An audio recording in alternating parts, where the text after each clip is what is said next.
Good evening, Pratham.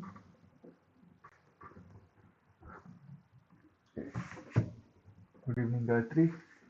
I'm Rahul Saha, and in the last class we had discussed about the morphology of the neurons, right? The dendrites, the dendritic spines, which are 0 to 5 to 1 micrometer long projections, right? And today we'll be continuing on with that same discussion, right? So we'll be talking about the axon, and then we'll be switching to the action potential and types of neurons. So we all know that an axon is a long cytoplasmic process which can be up till a meter long, right? The axoplasm is the cytoplasm of the axon, okay, which contains the neurofibrils, the neurotubules, and also lysosomes, small vesicles.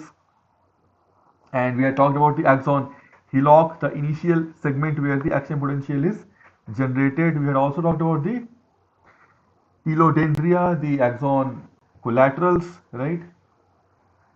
So now we'll switch on to the structural classification of neurons. Okay, so I'll share a screen with you where I'll explain to you the anaxonic neuron, the bipolar, the unipolar, and the multipolar neurons also. So all you will see in the same screen only. Just look at the screen. I'll just share with you.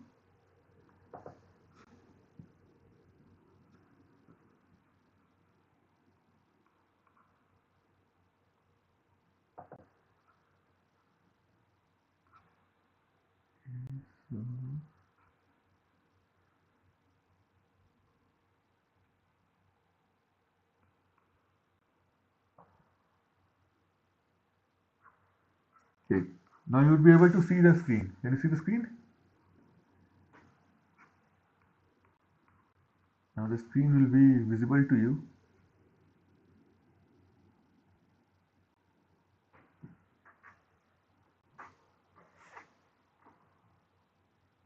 So I think you will be able to see the screen. Okay, Gayatri. So just look at the screen. This is anaxonic neurons. Means these neurons will not have, you can say, very less processes. They'll have more than two processes. Okay, and they will be all be studded with dendrites, and you will not see any visible axons here. They are all studded with dendrites with no visible, recognizable, or discernible axon. So anaxonic means this is you can say the absence of axon directly. Then we come to the bipolar neuron. Okay, so the process number one, process number two, are segregated by the presence of this cell body or cyton that is known as a bipolar neuron. Then we have a unipolar neuron, right, which has a single elongated process, and the cell body has been shifted to one of the sides, okay, to this side in this image, that is known as a unipolar neuron, only one process, okay. Then most of the neurons in our body are of the fourth type, that is known as a multipolar neuron. The multipolar neuron means they have more than two processes. We can see many processes emanating from the, you can say, cyton along with one single axon, okay. Multiple dendrites they emanate from the cyton or cell body along with having one specific axon, that is known as a multipolar neuron, okay. So this is your classification based on the structure of the neurons, okay, based on the structure alone. Now we have, so let's switch on to another, you can say, classification. So then we have different types of neurons, okay, based on the function also. That was the structural classification, okay. Now we will be having the functional classification also. And in bipolar neurons, if you take or if you see the bipolar neuron, just this bipolar neurons.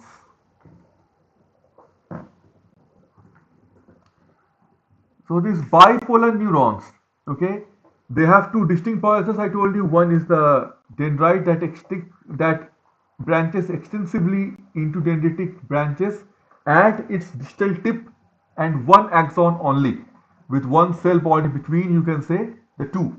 Now bipolar neurons are very very rare. They are found very rarely, and they occur in special sense organs only, where they relay information about the sight, right, the smell or hearing from receptor cells to other neurons. And they are very very small, relatively small, you can say. The largest measure less than 30 micrometer from end to end. Okay, very rare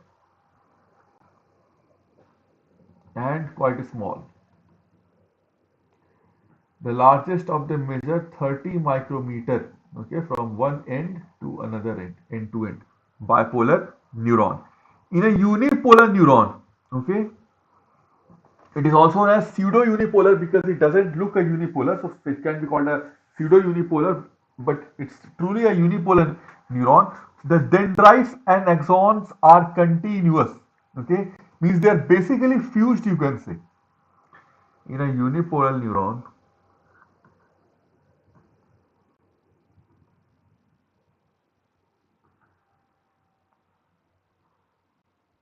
the dendrites and axons are continuous. Okay.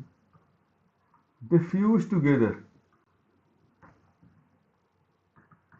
Okay, so that is what happens in the case of a unipolar neuron. Means cell body lies to one of the sides. In such a neuron, the initial segment, okay, lies where the dendrites converge. Where dendrites converge, that part will be having the, or will be possessing the initial segment from where the current will arise. Okay, the action potential will emanate. So the rest of the process which carries action potentials is usually considered an axon then. Okay, so most of the sensory neurons of the peripheral nervous system, except the brain and spinal cord, that is the peripheral nervous system, are, you can say, they are unipolar in structure. Okay, so their axons may extend a meter or more, then ending at the synapses in the central nervous system and emanating from the peripheral, ending in the central nervous system. Okay. So the longest axons of unipolar neurons carry sensations from the tip of the toes, okay, to the spinal cord directly. Then we have the multipolar neurons, which have more than, you can say, two or more dendrites and a single axon.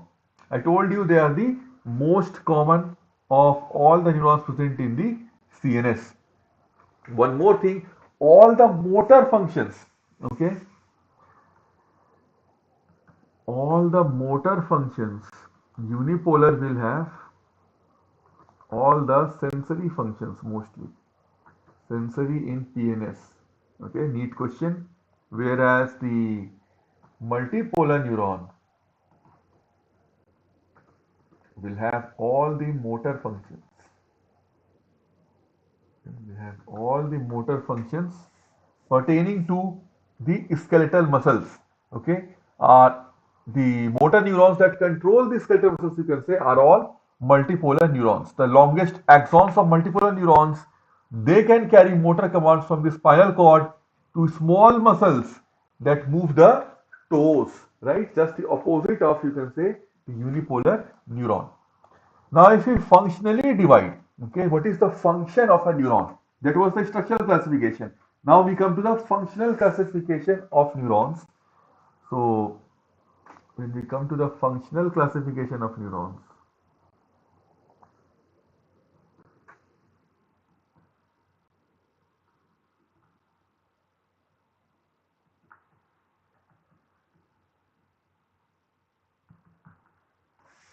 so number one is the sensory neurons. They are known as the afferent neurons. Okay, afferent means going up.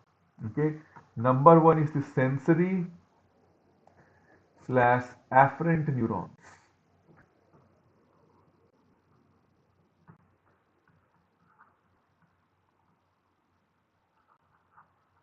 These are very very important. Okay, why? Because without their presence, you wouldn't be able to feel anything. Okay, so they form the afferent division of the PNS, means peripheral nervous system. Whatever I'm touching, that is the afferent division of the PNS. If I'm able to sense This is warm, this is cold, the temperature is cold enough, or the glass of water is cold, or the glass of water is pretty warm, the water coming from the geyser or the water coming from the snowfall, or you can say snow melting. That all I am realizing this through my through my peripheral nervous system harboring the specified sensory neurons. Okay, so that is how I feel. So the sensory neurons are, again I told you, unipolar, very important. Okay, whose processes which are known as afferent fibers. A very important neat question. They are all unipolar. Okay, their afferent processes are the axons. Axons are known as afferent fibers. Okay, in this case, because axons are known as fibers, I told you, so they are known as afferent fibers. They extend between a sensory receptor and the CNS, meaning that they deliver information from sensory receptors to the spinal cord or brain. This is the sensory receptor. I am touching something and it's going to my spinal cord or brain. So sensory receptor to the spinal cord or brain. That is the meaning of their transference, and that is the direction of their traversal of action potential or information. Okay. So the human body contains 10 million or so sensory neurons. Okay. 10 million, you can say, sensory neurons are present in our human body. Okay, very important. Unipolar, always stick on unipolar when it comes to sensory neurons in NEET examination. 10 million is their number, maybe more, but official number is 10 million. Okay, now we have two types of sensory neurons. Again, if you divide sensory neurons, then we'll be having, or we do have, two types of sensory neurons. One is the somatic, one is the visceral. There are two types of sensory neurons. Now, what does somatic and visceral mean? So, what do somatic and visceral mean? So, somatic sensory neurons, they monitor the outside world and are positioned within it. Means these are the somatic neurons. Okay, somatic sensory neurons, I can say. Okay, the entire, you can say, world outside position, monitor the world and our relative position. Means whatever we are touching, whatever we are feeling from the outside source, for heat, cold, somebody is punching us, you can say pain. So all those things, external things that we are able to feel, that we are able to perceive, is through these sensory neurons. Okay, but visceral means organs, deep seated. The parietal membrane, visceral membrane, you might have heard of. So visceral means organs. Okay, so the organs means what? These specified organs are very important. All the organs, the liver, the kidney, the pancreas, the small intestine, the large intestine, the colon, the heart, the lungs, they are all visceral organs, right? So something must be there in order to watch, in order to monitor their actions. Okay, so that they can communicate with the brain, right? And the brain can release specific neurotransmitters in order to communicate with those organs as a consequence of their communication with the brain. So the thing is, the visceral sensory neurons, they monitor the internal conditions and the status of other organ systems. That is the meaning of, you can say, visceral sensory neurons.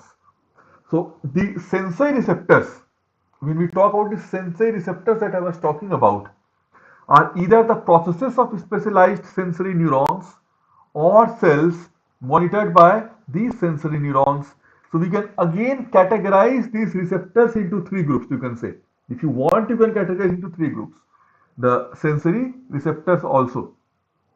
That will make your job very easy for understanding purposes. So sensory receptors, if you see, okay, you can categorize it into being internoreceptors or internoceptors. Then you can categorize it, or interoceptor, I can say, interoceptor. interoceptors, then exteroceptors.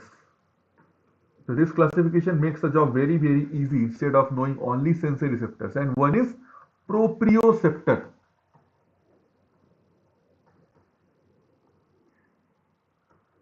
So interoceptors means what? Intero means inside. So inside means they monitor the digestive, respiratory, cardiovascular, reproductive, means these are the visceral. Okay. Digestive, respiratory, then cardiovascular, etc. systems, etc. Right? If they are the visceral ones, extero means outside. Okay, somatic ones, so they provide information about the external environment. Okay, provide information about the external environment. Now, proprioceptors, very, very important and unique. Okay, they monitor the position and movement of skeletal muscles and also the joints. Okay, this joint. So, what you see is, if you have noticed that, suppose your one knee buckled while walking, the other knee will automatically try to balance you by causing compensatory movement. Okay, the body tries to compensate and not let you fall. The aim of the body is to not let you fall, is to prohibit or seize your fall, right? So the body tries its best. You are not doing it, right? You are not performing that same action because the knee buckled all of a sudden, but all of a sudden automatically we'll see the reflexes. The other knee is trying to, most of the cases it is able to stop or seize your fall, right? So that is due to proprioceptors. The proprioceptors, the communicating the sensory receptors is the proprioceptor. Suppose your left knee buckled, so it signal to the spinal cord, and the spinal cord then sends the compensatory motor signal to the right knee to compensate and to take the, you can say, mass towards itself and not let you fall, the body mass. That is known as the proprioception. Now, second type of neuron functionally is the motor neuron. We have all heard of motor neurons, right? So, second type is the motor neuron. You have all heard of motor neuron. Now, what are motor neurons? So, motor neurons are such neurons which are also known as efferent neurons, okay, and they form the efferent division of the PNS, okay, or peripheral nervous system. They're also known as efferent neurons and form the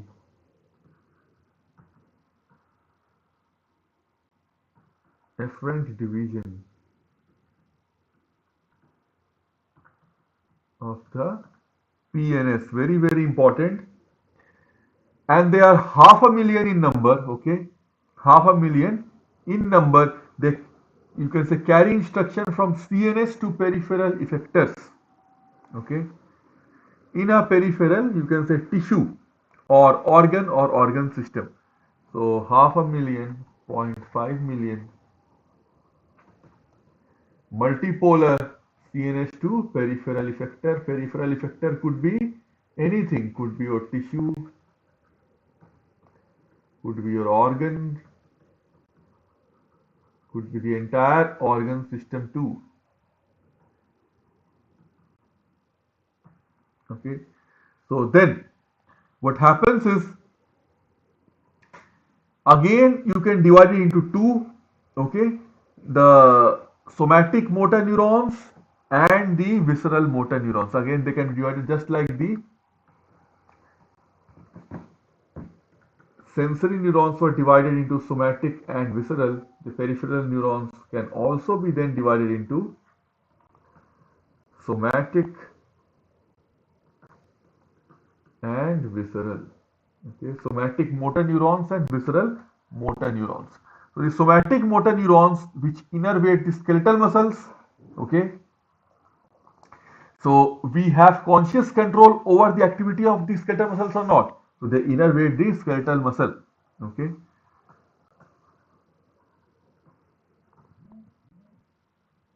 that is there.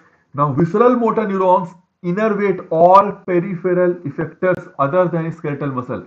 That is the smooth muscle, the cardiac muscle, the glands, the adipose tissue throughout the body. So, other than skeletal muscles, that is the smooth muscle,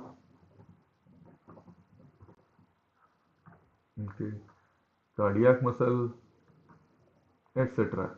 Okay, glands, etc. So I had also told you that each and every artery and arteriole, okay, they keep on vasoconstricting and vasodilating all the time. You have to adjust our BP. How does that happen? Why the motor neurons? But those motor neurons are not under our conscious control, not under our voluntary control. They are the visceral motor neurons, the multiple neurons, which are visceral motor neurons. They belong to the autonomic nervous system, not to the somatic nervous system, because we cannot control what's going on. So we cannot control their activity, right? So they belong to the autonomic nervous system. So see how they're related. Autonomic nervous system is the visceral, sensory, visceral, motor, both, because we cannot even feel, okay, what is happening, because if the heart rate is becoming slow, the action potential will be sent, the signal will be sent to the brain first, and then the brain will release epinephrine via the motor neuron, via the cardiac accelerator nerve, and then the heart rate will be brought back to normal. If there is no, you can say SA node, AV node, bundle of His damage, no, you can say cardiac circuitry or cardiac conduction system damage, right? So those things are not under our own control. They are the part of the autonomic nervous system. Okay. So part three is the interneurons. Okay. So one more thing I'll tell you. In order to get from the CNS to a visceral effector, okay, such as smooth muscle cell, a signal must travel along one axon, okay, and sometimes it is relayed across synapses, okay, and then travels across the second axon. Means many axons could be there from one to second, second to third, because the distance could be so long, okay. So that is how it can also work, okay. So the axons extending from the CNS, okay, to an autonomic ganglion are called as preganglionic fibers, and the axon connecting the ganglion cells, okay, with the peripheral effectors are known as postganglionic fibers. Now, ganglion is nothing but collection of neuronal cell bodies or cytons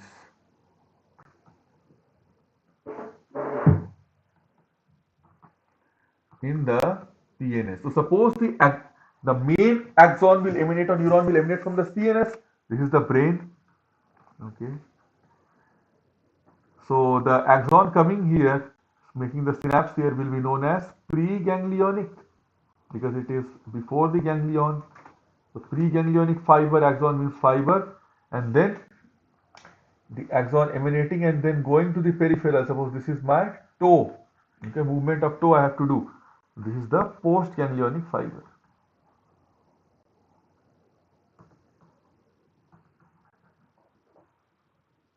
Okay. So this was the thing that I am trying to convey to you, preganglionic and postganglionic. So it could be a relay of 2 to 3 neurons, but first neuron comes from the brain or spinal cord, and then it will keep on relaying depending on the length of the neuron, and then reach the effector muscle or the peripheral effector, right? Now coming on to the third type of neuron, that is known as the interneuron.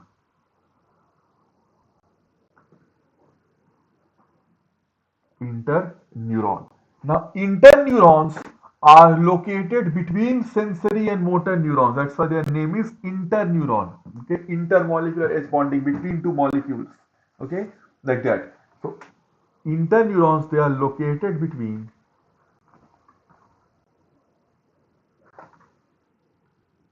you can say, sensory and motor neurons.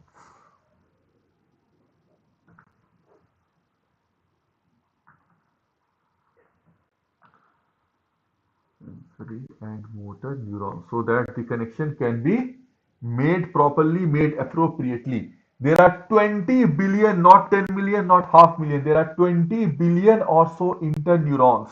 They're also known by the name association neurons in NEET examination. So okay, they are 20 billion in number. They are also known as association neurons because they associate the action potential from or emanating in the sensory to the motor neurons, right? So association neurons,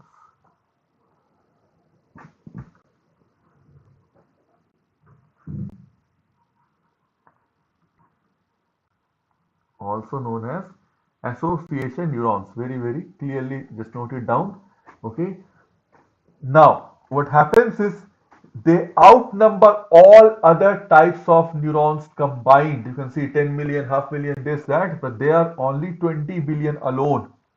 So most are located within the brain and spinal cord, but some are also present again in the peripheral autonomic ganglia. Means again neural cell bodies in the PNS, but autonomic, okay, which are governed by autonomic nerves. Means the visceral, somatic, and visceral sensory neurons.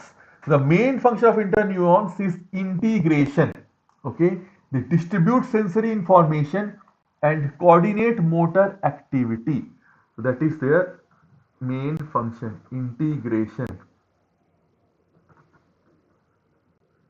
Distribute sensory information and whatever action potential will be traversing from the sensory to the brain and then motor, so that will be connected. So that entire thing will be integrated and then that will be traversed, so that will be transmitted to the motor neuron, so that the motor neuron can cause the function in the peripheral effectors. Okay, so distribute these sensory information and control coordination of motor neurons, which is of, you can say, pivotal step, which is a pivotal step when it comes to controlling our actions. Because when you are perceiving any sensory, suppose if I'm thinking that I'm feeling that this could be a dangerous, precarious, you can say, position to for me to be standing on the edge of a cliff. So what I'll try to do is my brain will tell me to move away. If the integration is proper, then only I can move away. Otherwise, if the integration is defective, when do I want to move away, I can move towards the edge of the cliff even more and may fall off. That is the main importance, the main relevance of this integration. The integration should be proper, and then the coordination of motor neurons must be proper so that the effector function is completely delivered properly or occurs properly in an appropriate way. Okay, it is rendered in a proper way so that you move away, not towards the cliff and then fall off. Okay, that is your interneurons.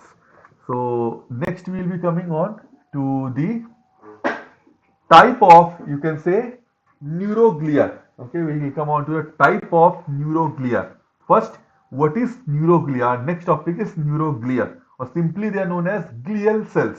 Okay, neuroglia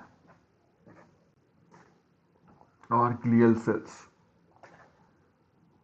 So neuroglia, okay, might be hearing this word for the first time. So neuroglia, they are 2 to 3 times more in number compared to the neurons present in the brain. Okay, number one thing.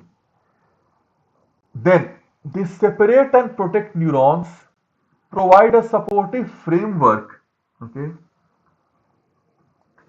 2 to 3 times more in number,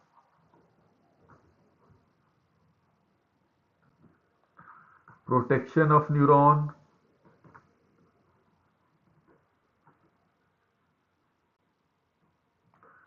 proper separation of neurons from each other, or from one another, I should be saying.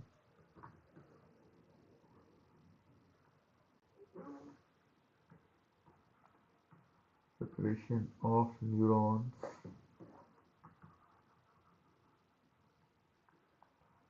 from one another.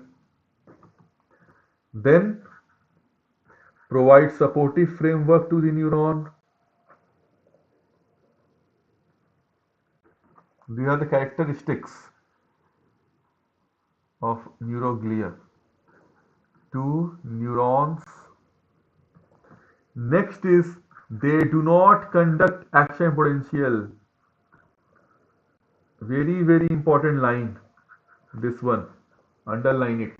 Okay.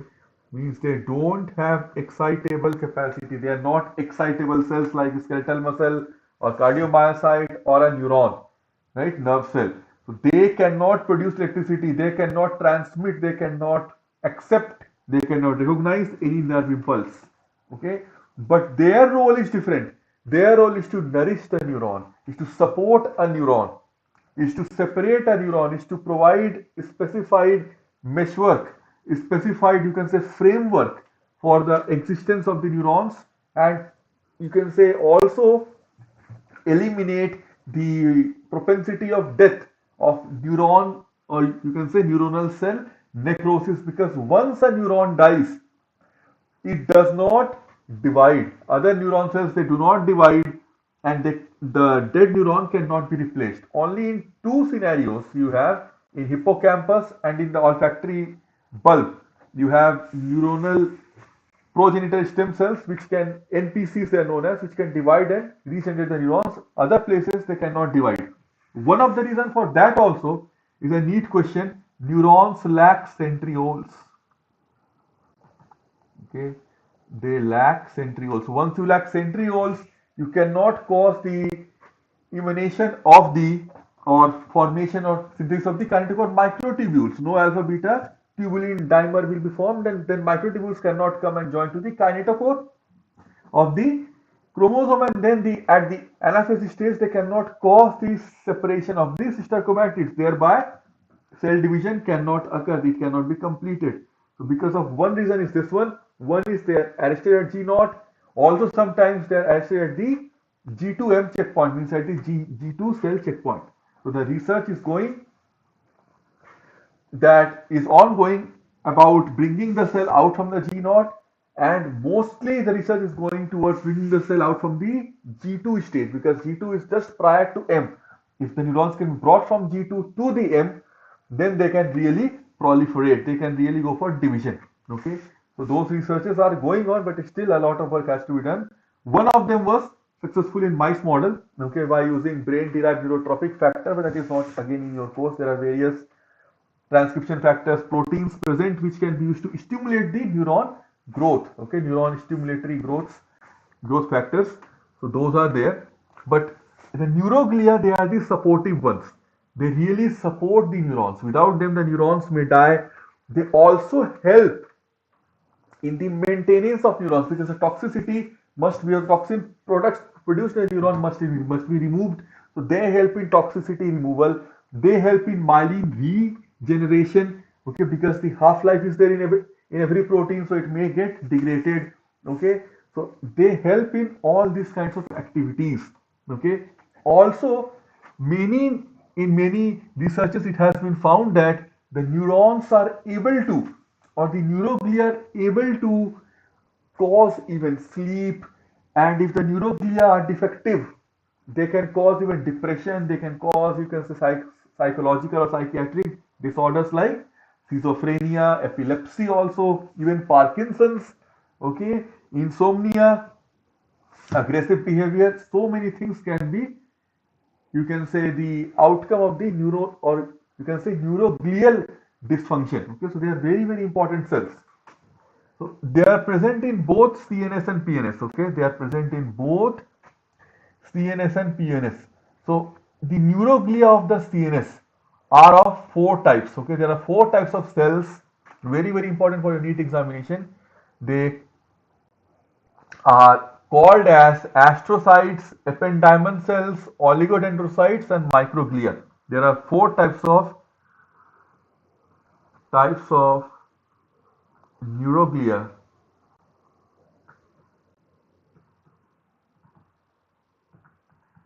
in the CNS. Underline it. Number one is the astrocyte. Number two is ependymal cell. Number 3 is an oligodendrocyte. Number 4 is the microglial cell. So these are the 4 types of neuroglia present in the, you can say, CNS. Okay, so make a note of this. This directly come in the, or they are directly asked in the NEET examination. Okay, 4 types of neuroglia. Then you can have different types of astrocytes also, but that will not be in your course, fibrous astrocytes and all. So this is what is in your course. Okay, so then we can talk about, you can say, one specific type taking at one go. Okay, so we can take astrocytes first. Okay, astrocytes means, astro means star, so they are star shaped cells. Okay, they are the largest and most numerous neuroglia in the CNS. Very, very important point from comparative examination perspective. Astrocytes, the first point only, they are the largest and most numerous neuroglia in the CNS, and also known as star-shaped cells. Astro means star. Okay. Now, the star-shaped astrocytes, okay, have many slender cytoplasmic processes that end in expanded feet. They have a feet-like structure. Okay. Now, astrocytes are packed with microfilaments. Again, actin filaments, they produce microfilaments that extend across the breadth of the cell, means of the entire cell and its process. Okay. Now, astrocytes have a variety of functions. I told you about the blood-brain barrier. Okay, so the blood-brain barrier is also maintained. Okay, the capillaries are sealed by the tight junction. Okay, and they're also maintained by astrocytes via their expanded feet. So the expanded feet of astrocytes, they form a complete blanket around the capillaries. Okay, the expanded feet, I'll show you an astrocyte. So they maintain the blood-brain barrier. First function, maintain the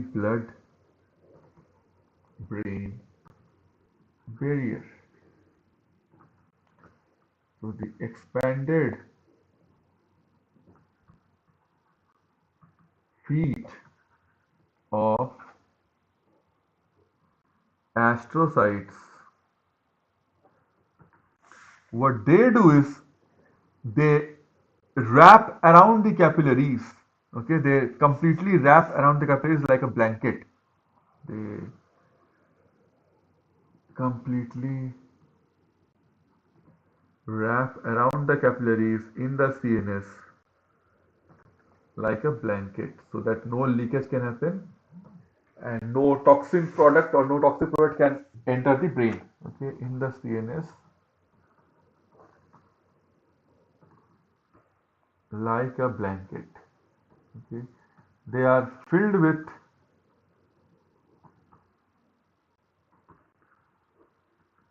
microfilaments, that is polymer of actin. Okay, globular actin making F actin or filamentous actin. Okay, now I'll show you an astrocyte for you to have a perspective of that.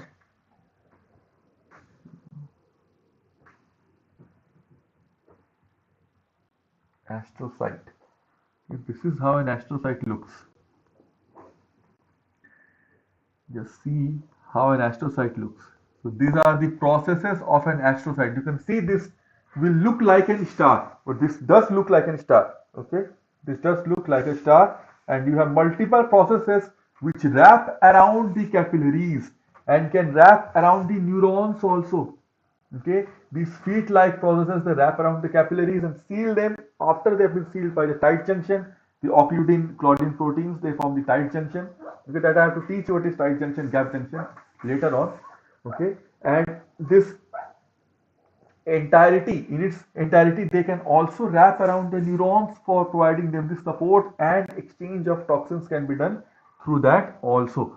That is your astrocytes function. Okay. So the second function is also this thing only, creating a three-dimensional framework for the CNS. Okay. So they can create, they can wrap around the neurons also, and they can create a 3D framework in the CNS. Okay, that can be done.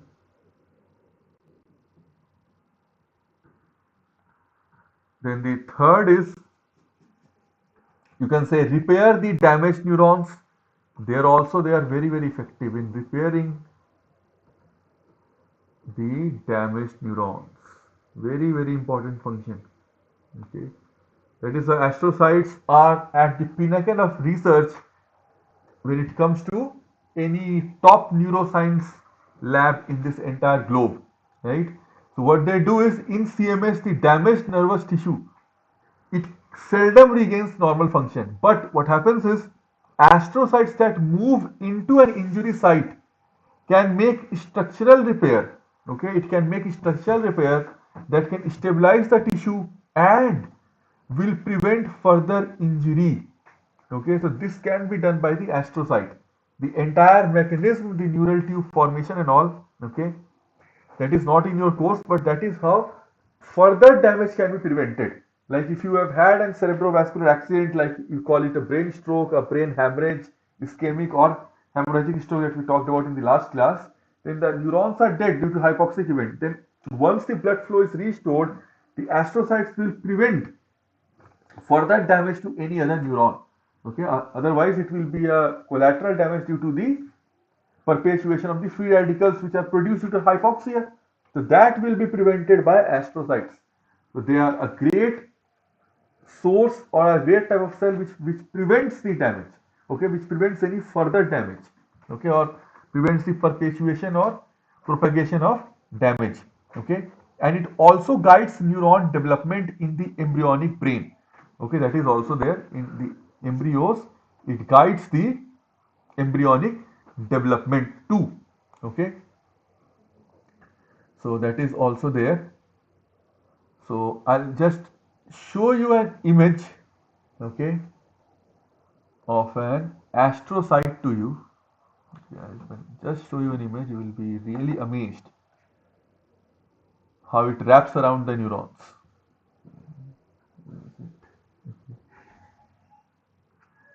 Okay, I've shared the screen with you. So now I think we'll be able to see the image. So look at the image properly. So you will be able to see the astrocyte. Okay, you will be able to see the astrocyte. You can see it is wrapping around with its processes. These are the astrocytes which is wrapping around with its processes along the myelinated axon. Okay, and these are the oligodendrocytes. Okay, which are wrapping around more than one axon. You can say these are the oligodendrocytes, these are the microglial cells, right? These are the ependymal cells also touching and wrapping around various axons of the neurons. You can see this is how the neuroglia, they assist the neurons and they stabilize the neurons and provide the structural framework to the neurons, support the neurons, take out the toxic materials, okay, rejuvenate the cell, okay, prevent the free radical species or oxidative damage. Okay, so these are the things perpetuated or events perpetuated by the great neuronal, or you can say neuroglia. Okay, so after this we'll be talking about the next type.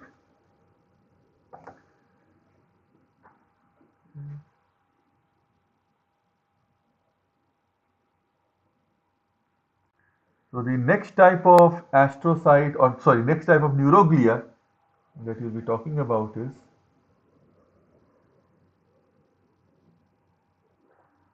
that is known as the ependymal cell. Okay,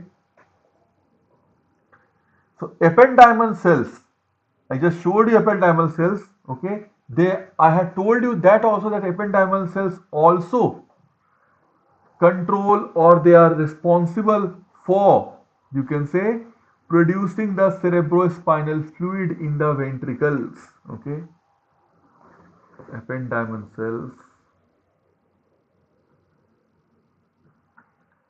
In the earlier classes, I told you it produces CSF in the ventricles of the brain. Right? First ventricle, second ventricle. Okay, the third ventricle, you have the fourth ventricle. Okay, so four ventricles are present in the human brain. So ependymal cells, they line the central canal and ventricles where they form a simple cuboidal, two you can say columnar epithelial cell structure, and the ependymal cells, they assist in producing and also you can say monitoring the CSF. Okay, and they have cilia also, right? So cilia of ependymal cells, they help to circulate the CSF in the third ventricle of the brain. Okay, so they have cilia also. So if they have cilia, you should be saying yes, and their one of the benchmark hallmark is presence of cilia, again cellular processes in the ependymal cells. Now next will be the oligodendrocytes. Okay, now the oligodendrocytes, once we talk about, they are the cells in the CNS that causes myelination of the axon. Always remember, which is a very common NEET question. One of the most common NEET questions is this one. Name the cell in the CNS that causes myelination. The answer is oligodendrocyte. Okay. So like the astrocytes, the oligodendrocytes also have slender cytoplasmic extensions. Okay. It has got slender cytoplasmic processes. Okay, I can call it cytoplasmic extensions, just like the astrocytes that I have shown you. I have shown you both in that image. Okay, but the cell body of oligodendrocytes are quite smaller. Okay, with fewer processes than the astrocyte. That's the only difference. Compared to astrocytes, you can say the cell body of oligodendrocyte is quite smaller and fewer processes are produced. Astrocytes are more and more processes, so fewer processes are there. Again, a very good, you can say, point to be noted. Okay, fewer processes.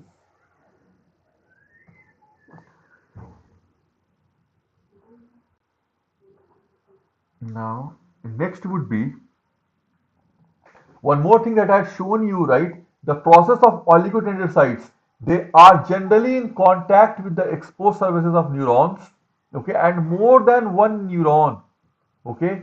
Always know that more than one neuron, and the function of processes ending at the neuronal cell body, some end at neuronal cell body also, that function is still quite unknown because the cell body will not be myelinated, but sometimes the processes, they end up in the cell body also.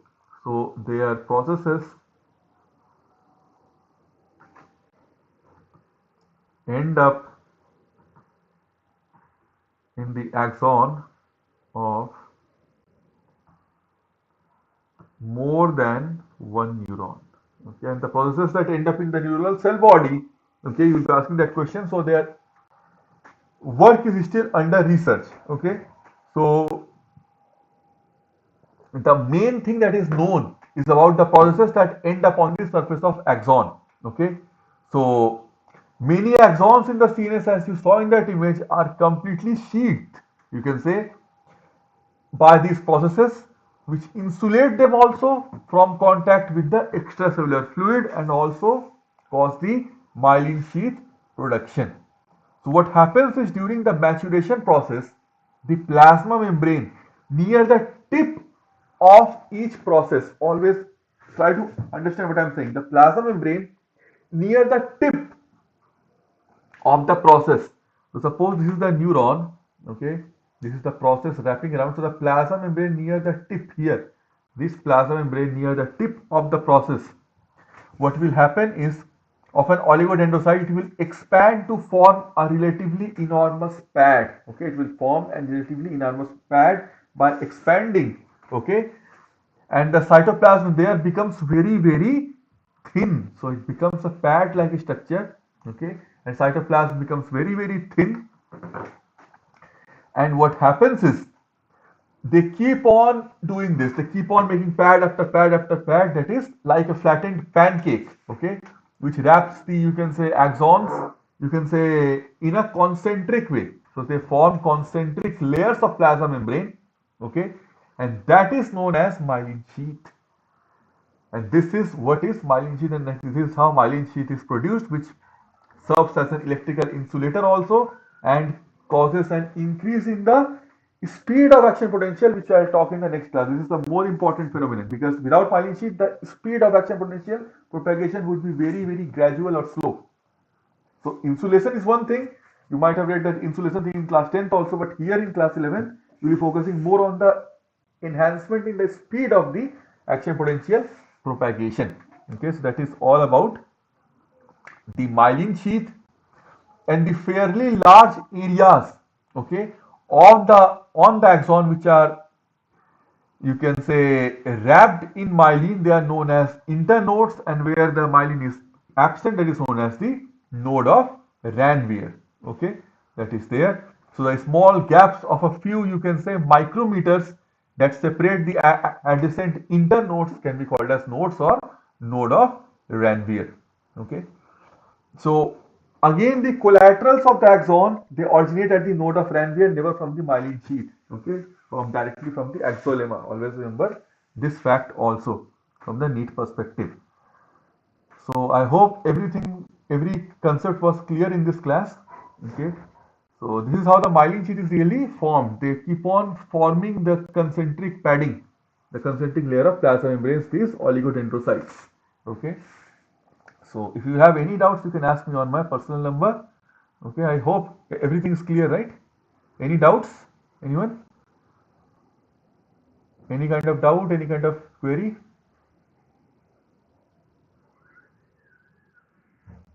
Okay, so then we can discuss the next part of this chapter in the next class. Okay, then thanks a lot. Let's meet you in the next class.